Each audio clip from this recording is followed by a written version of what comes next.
ज्या वेळेस व्यक्तिगत तुमच्यावर कुठलेही खोटे आरोप होतात डायरेक्ट तुमच्यावर आणि तुम्हाला जर लहान मुलं असेल आणि ती जर तिसरीला शाळेत जात असेल ना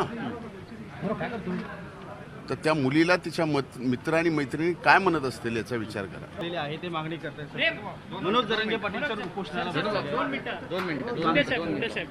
मनोज जरांगे पाटील उपोषणाला बसलेले आहेत ते मागणी करतात. नमस्कार. पण या सगळ्या आरोपांचा तुम्हाला त्रास झाला, पर्सनली त्रास झाला, ज्या पद्धतीने मीडिया ट्रायल झालं, आरोप झाले तुमच्यावरती, याने तुम्हाला एक लक्षात घ्या, एक लक्षात घ्या, ज्या वेळेस व्यक्तिगत तुमच्यावर कुठलेही खोटे आरोप होतात डायरेक्ट तुमच्यावर आणि तुम्हाला जर लहान मुलं असेल आणि ती जर तिसरीला शाळेत जात असेल ना तर त्या मुलीला तिच्या मित्र आणि मैत्रिणी काय म्हणत असतील याचा विचार करा. जे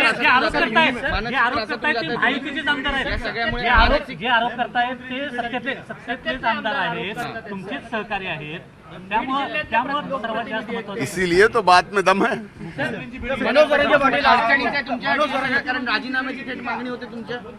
माझी राजीनाम्याची मागणी कुणी आतापर्यंत केलेली नाही.